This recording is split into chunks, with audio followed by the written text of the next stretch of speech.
जय श्री राधे। श्रीमद् भागवत गीता। कल मैं आप लोगों को पहले दृष्टांत रूप से शरीरी की निर्विकारता का वर्णन करके अब आगे के 3 श्लोक में उसी का प्राकारांतर से वर्णन करते हैं।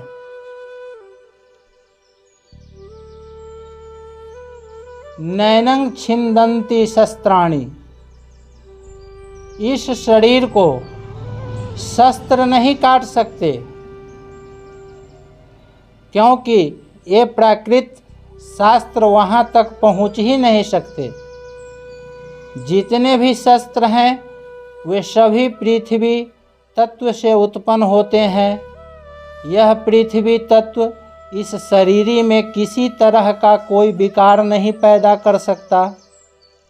इतना ही नहीं, पृथ्वी तत्व इस शरीर तक पहुँच ही नहीं सकता, फिर विकृति करने की बात तो दूर ही है। इसलिए भगवान कहते हैं, नैनं छिन्दन्ति शस्त्राणि नैनं दहति पावकः न चैनं क्लेदयन्तयापो न शोषयति मारुतः। नैनं दहति पावकः। अग्नि इस शरीर को जला नहीं सकती, क्योंकि अग्नि वहाँ तक पहुँच ही नहीं सकती। जब तक वहाँ तक पहुँच ही नहीं सकती, तब उसके द्वारा जलाना कैसे संभव हो सकता है। तात्पर्य है कि अग्नि तत्व इस शरीर में कभी किसी तरह का विकार उत्पन्न कर ही नहीं सकता। न चैनं क्लेदयन्तयापः। इस जल इसको गीला नहीं कर सकता, क्योंकि जल वहाँ तक पहुँच ही नहीं सकता। तात्पर्य है कि जल तत्व इस शरीर में किसी प्रकार का विकार पैदा नहीं कर सकता। न शोषयति मारुतः। वायु इसको सुखा नहीं सकती, अर्थात वायु में इस शरीर को सुखाने की सामर्थ्य नहीं है, क्योंकि वायु वहाँ तक पहुँचती ही नहीं। तात्पर्य है कि वायु तत्व इस शरीर में किसी तरह की विकृति पैदा नहीं कर सकता। पृथ्वी, जल, तेज, वायु और आकाश, ये 5 महाभूत कहलाते हैं। भगवान ने इनमें से 4 ही महाभूतों की बात कही है कि ये पृथ्वी, जल, तेज और वायु इस शरीर में किसी तरह की विकृति नहीं कर सकते। परंतु 5वें महाभूत आकाश की कोई चर्चा ही नहीं की है।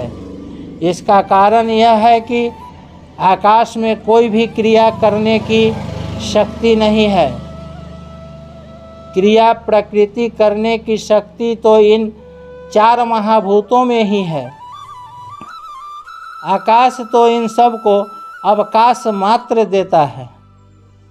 पृथ्वी, जल, तेज और वायु, ये चारों तत्व आकाश से ही उत्पन्न होते हैं, पर वे अपने कारणभूत आकाश में भी किसी तरह का विकार पैदा नहीं कर सकते। अर्थात पृथ्वी आकाश का छेदन नहीं कर सकती, जल गीला नहीं कर सकता, अग्नि जला नहीं सकती और वायु सुखा नहीं सकती। जब ये चारों तत्व अपने कारणभूत आकाश को आकाश के कारणभूत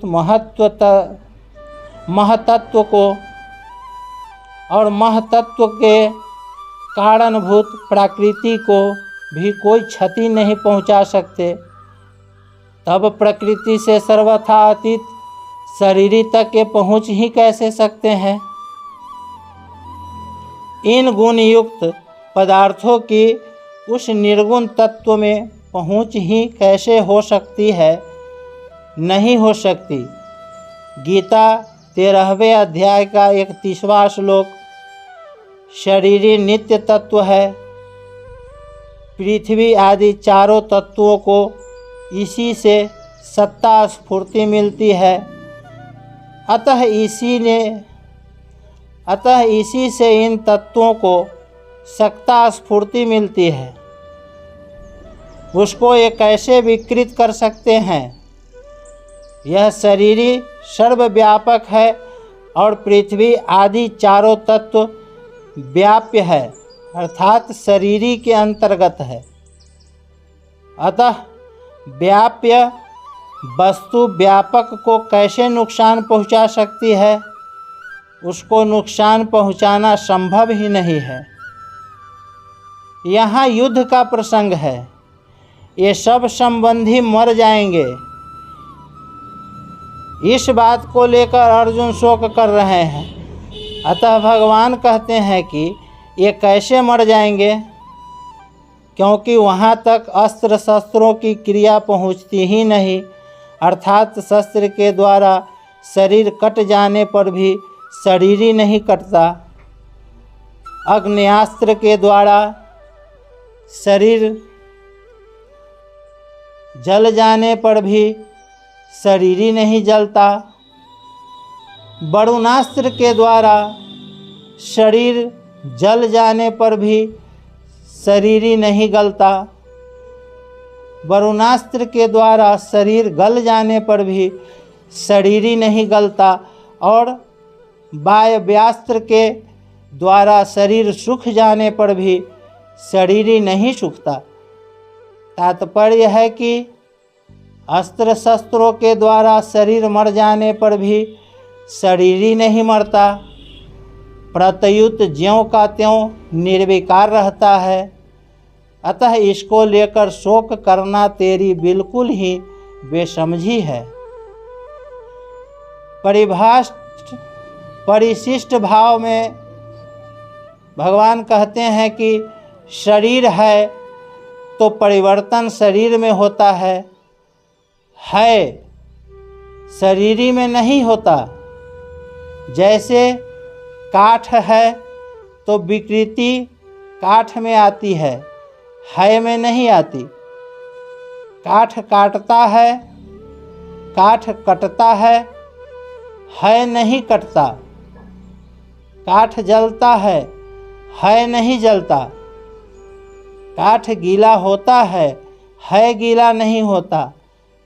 काठ सूखता है नहीं सूखता। काठ कभी एक रूप रहता ही नहीं और है कभी अनेक रूप होता ही नहीं।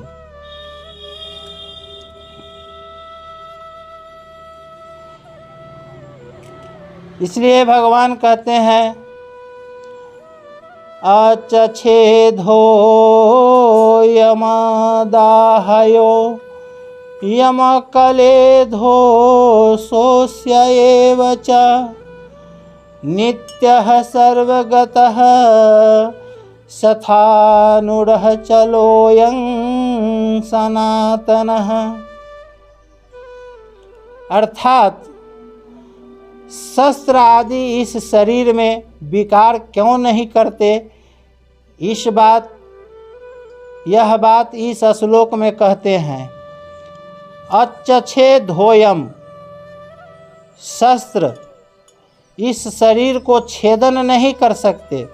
इसका मतलब यह नहीं है कि शास्त्रों का अभाव है या शस्त्र चलाने वाला अयोग्य है। प्रत्युत छेदन रूपी क्रिया शरीरी में प्रविष्ट ही नहीं हो सकती। यह छेदन होने के योग्य ही नहीं है। शस्त्र के सिवाय मंत्र, शाप आदि से भी इस शरीरी का छेदन नहीं हो सकता।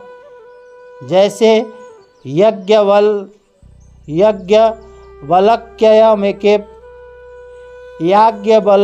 के प्रश्न का उत्तर न दे सकने के कारण उनके शाप से शाकल्य का मस्तक कटकर गिर गया। इस प्रकार देह तो मंत्रों से, वाणी से कट सकता है, पर देही सर्वथा अच्छेद है। अदाहयोयम, यह शरीरी अदाहय है, क्योंकि इसमें जलने की योग्यता ही नहीं है। अग्नि के सिवाय मंत्र शाप आदि से भी यह देही जल नहीं सकता। जैसे दमयंती के शाप देने से व्याध बिना अग्नि के जलकर भस्म हो गया, इसी प्रकार अग्नि शाप आदि से वह जल सकता है जो जलने योग्य होता है। इस देही में तो दहन क्रिया का प्रवेश ही नहीं हो सकता। अकलेधः, यह देही गीला होने योग्य नहीं है, अर्थात इसमें गीला होने की योग्यता ही नहीं है। जल से एवं मंत्र शाप औषधि आदि से यह गीला नहीं हो सकता।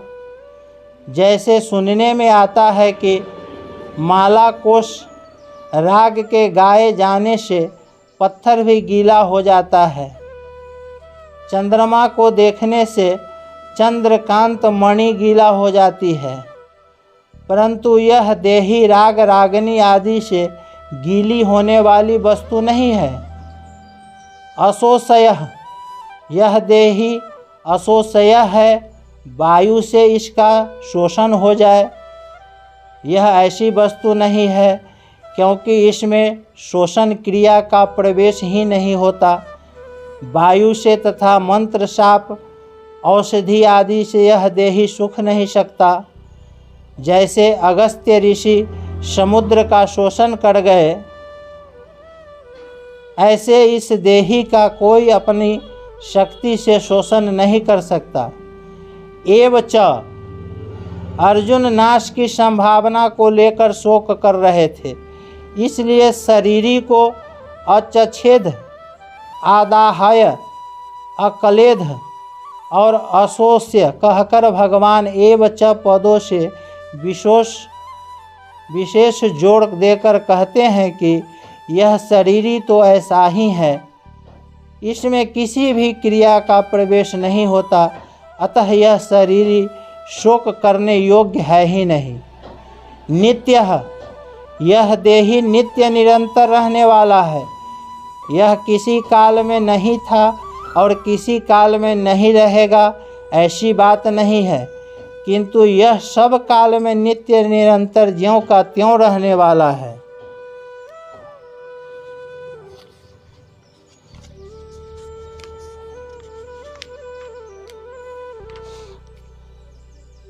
सर्वगतः, यह देही सब काल में ज्यों का त्यों ही रहता है, तो यह किसी देश में रहता होगा। इसके उत्तर में कहते हैं कि यह देही संपूर्ण व्यक्ति वस्तु शरीर आदि में एक रूप से विराजमान है। अचलः, यह सर्वगत है, तो यह कहीं आता जाता भी होगा। इस पर कहते हैं कि यह देही स्थिर स्वभाव वाला है, अर्थात इसमें कभी यहाँ और कभी वहाँ इस प्रकार आने जाने की क्रिया नहीं है। अस्थाणुः, यह स्थिर स्वभाव वाला है, कहीं आता जाता नहीं, यह बात ठीक है, पर इसमें कंपन तो होता होगा। जैसे वृक्ष एक जगह ही रहता है, कहीं भी आता जाता नहीं, पर वह एक जगह रहता हुआ ही हिलता है, ऐसे ही इस देही में भी हिलने की क्रिया होती है। इसके उत्तर में कहते हैं कि यह देही अस्थाणु है, अर्थात इसमें हिलने की क्रिया नहीं है। सनातनः, यह देही अचल है, अस्थाणु है, यह बात तो ठीक है, पर यह कभी पैदा भी होता होगा। इस पर कहते हैं कि यह सनातन है, अनादि है, सदा से है, यह किसी समय नहीं था, ऐसा संभव भी नहीं है। लक्ष्य कराने विशेष बात, यह संसार अनित्य है, एक क्षण भी स्थिर रहने वाला नहीं है, परंतु जो सदा रहने वाला है जिसमें कभी किंचिन मात्र भी परिवर्तन नहीं होता, उस देही की तरफ लक्ष्य कराने में नित्य पद का तात्पर्य है। देखने, सुनने, पढ़ने, समझने में जो कुछ प्राकृत संसार आता है, उसमें जो सब जगह परिपूर्ण तत्व है, उसकी तरफ लक्ष्य कराने में सर्वगतः पद का तात्पर्य है। संसार मात्र में जो कुछ वस्तु, व्यक्ति, पदार्थ आदि है, वे सब के सब चलायमान है। उन चलायमान वस्तु, व्यक्ति, पदार्थ आदि में जो अपने स्वरूप से कभी चलायमान, विचलित नहीं होता, उस तत्व की तरफ लक्ष्य कराने में अचलह पद का तात्पर्य है। प्रकृति और प्रकृति के कार्य संसार में प्रति क्षण क्रिया होती रहती है, परिवर्तन होता रहता है। ऐसे परिवर्तनशील संसार में जो क्रिया रहित, परिवर्तन रहित, अस्थायी स्वभाव वाला तत्व है, उसकी तरफ लक्ष्य कराने में अस्थानुः पद का तात्पर्य है। मात्र प्राकृत पदार्थ उत्पन्न और नष्ट होने वाले हैं तथा ये पहले भी नहीं थे और पीछे भी नहीं रहेंगे, परंतु जो न उत्पन्न होता है और न नष्ट ही होती है, तथा जो पहले भी था और पीछे भी हरदम रहेगा, उस तत्व देही की तरफ लक्ष्य कराने में सनातन पद का तात्पर्य है। उपर्युक्त पांचों विशेषणों का तात्पर्य है कि शरीर संसार के साथ तादात्म्य होने पर भी और शरीर शरीरी भाव का अलग अलग अनुभव होने पर भी शरीरी नित्य निरंतर एक रस, एक रूप रहता है। परिशिष्ट भाव सर्वगतः, स्वयं देहगत नहीं है, प्रत्युत सर्वगत है। ऐसा अनुभव होना ही जीवन मुक्ति है। जैसे शरीर संसार में बैठा हुआ है, ऐसे हम शरीर में बैठे हुए नहीं हैं। शरीर के साथ हमारा मिलन कभी हुआ ही नहीं है।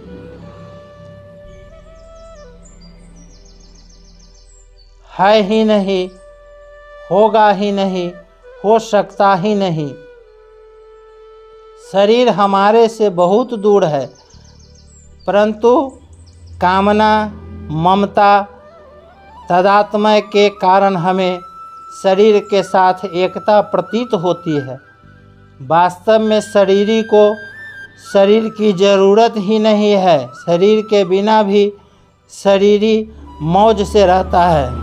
अब भगवान कहते हैं, अव्यक्तो यमः चिन्तयो यमः विकार्यो यमुच्यते तस्मादेवं विदितवैनं नानुशोचितुमर्हसि।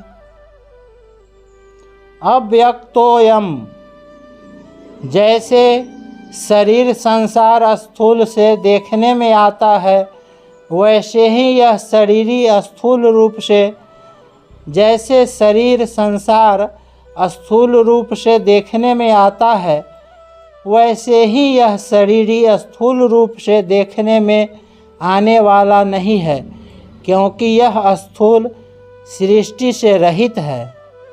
अचिंत्योयम, मन बुद्धि आदि देखने में तो नहीं आते, पर चिंतन में आते ही हैं, अर्थात ये सभी चिंतन के विषय हैं, परंतु यह देही चिंतन का भी विषय नहीं है, क्योंकि यह सूक्ष्म सृष्टि से रहित है। अविकार्यो यमुच्यते, यह देही विकार रहित कहा जाता है, अर्थात इसमें कभी किंचिन मात्र भी परिवर्तन नहीं होता। सबका कारण प्रकृति है, उस कारणभूत प्रकृति में भी विकृति होती है, परंतु इस देही में किसी प्रकार की विकृति नहीं होती, क्योंकि यह कारण सृष्टि से रहित है। यहाँ 24वें-25वें श्लोक में अच्चछेद, आदाहय, अक्लेध, अशोष्य, अचल, अव्यक्त, अचिंत्य और अविकार्य, इन 8 विशेषणों के द्वारा इस देही का निषेध मुख से और नित्य सर्वगत, स्थाणु और सनातन, इन चार विशेषणों के द्वारा इस देही का विधि मुख से वर्णन किया गया है, परंतु वास्तव में इसका वर्णन हो ही नहीं सकता कि यह वाणी का विषय नहीं है। इसमें वाणी आदि प्रकाशित होते हैं, उस देही को वे सब प्रकाशित कैसे कर सकते हैं? अतः इस देही का ऐसा अनुभव करना ही इसका वर्णन करना है। तस्मादेवं विदित्वैनं नानुशोचितुमर्हसि, इसलिए इस देही को अच्चछेद, अशोष्य, नित्य सनातन, अविकार्य आदि जान ले, अर्थात ऐसा अनुभव कर ले तो फिर शोक ही नहीं हो सकता।